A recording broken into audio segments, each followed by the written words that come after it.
asalaamaaleykum élèves Sénégal dal leen ak jàmm fii ci académie.carrapide.com tey gis ngeen lii ma bind limite des fonctions trigonométriques donc dañ ciy def ay explications ak ay exercices ndax élèves yi dugg nañ ci forum Carrapide ne nañ ci ñëw il faut ngeen xam ne nag programme mu première S la wala T comme élèves terminal S yi aussi ak T yi ñu bëri dañuy dem ba classe de terminale duñ ko def lii tamit dina leen jëriñ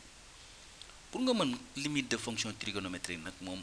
mooy li ma leen wax rek li ma leen wax saa su nekk rek ci vidéo Carrapide mathématique moom nag da ngay jàng say formule dañuy commencer par jàng formule bii waaye man li ma ci gën a intéressé mooy su ma amee limite quand x tend vers 0 de sinus x sur x égale 1 su ma ko jàppee nii kese damay sonn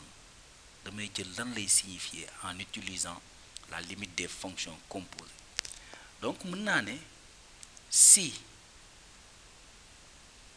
limite quand x tend vers x0 de u de x xaaral sax u de x bi ma def ko couleur yi moom baax na ci torop égale 0 gars yi nee nañ alors limite quand x tend vers x0 de sinus de u de x sur u de x gars yi nee nañ c'est égal à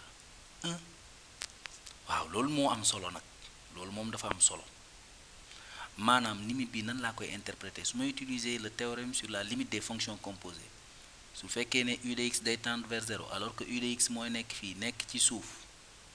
donc j'ai sinus de u de x sur u de x avec u de x qui tend vers 0 alors la limite c'est 1 ok bala maa continuer ci calcul yi rek def ci calcul yi damay jëlaat beneen limite mais il est bien évident que su ngeen jëlee limite quand x tend vers 0 de x sur sinus x ce n'est rien d'autre que l'inverse de ça donc résultat bi ce sera l'inverse de 1 mais l'inverse de 1 c'est 1 lii dina am solo dans les exercices alors lépp lu ma def fii mën naa ko def fii donc je peux dire ici aussi si limite quand x tend vers x0 de u de x égale à 1 égale 0 pardon alors comme bii rek limite quand x tend vers x0 de tangente de le même u de x moo tax may defar même couleur bi sur u de x gars yi nee nañ c'est égal à 1 mathématicien yu xarañ yee ko wax de ñun moom dañ cee nekk di appliquer rek fii tamit même chose su ma amee limite quand x tend vers 0 de x sur tangente x égale aussi 1 c'est pareil donc voilà campé suñu débat bi nii lañ koy jàppee léegi nag bala maa egg ci yeneen ñaari limite des fonctions trigonométriques yi damay def fii tuuti calcul xool leen ñu ne exercice calculer les limites suivantes premièrement limite quand x tend vers 0 de sinus 3x sur 3x alors fii lan laay bind dama naan on a limite quand x tend vers 0 de 3x égale 0 donc su ma appliquer formule de courbe ba lay ma bind xaar leen ma yëkkatiwaat ko léegi ngeen gis ko limite quand x tend vers 0 de sinus 3x sur 3x est égal à 1 en gars yi xool leen fii limite bi fii dañ ne ma si su fekkee ne li nekk ci biir fii moo nekk ci suuf ma am sinus de u sur u avec u qui tend vers 0 alors le résultat c'est 1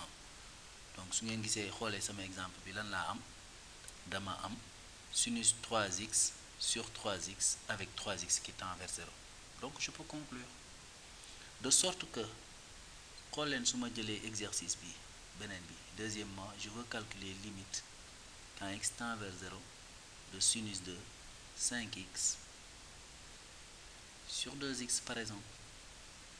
alors yi nan laa koy defee on a limite quand x tend vers 0 de sinus 5x sur 2x. Alors pour que ma mën a appliquer sama cours il faut que 5x bi nekk fii nekk ci suuf alors que man fii 2x laa am. Alors nu may def nii rek nu simple nii laa koy defee gars yi damay bind sinus de 5x sur 5x.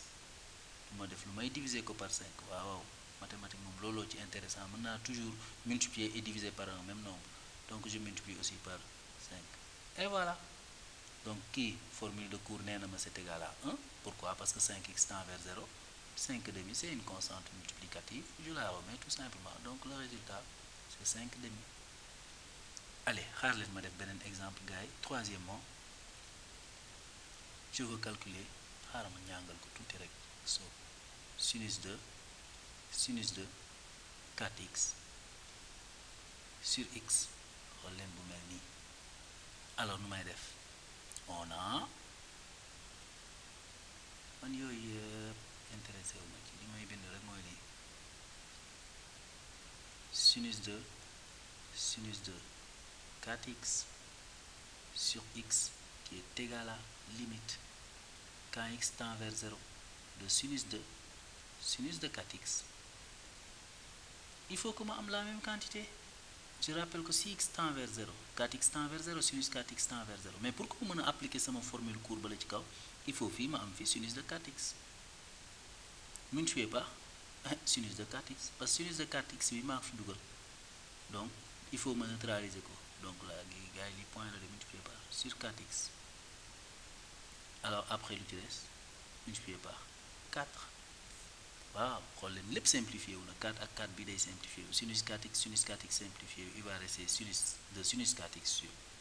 Après nag sama formule de cours yi ñëw bii cours bi nee na ma sinus 4x tend vers 0, j'ai sinus de u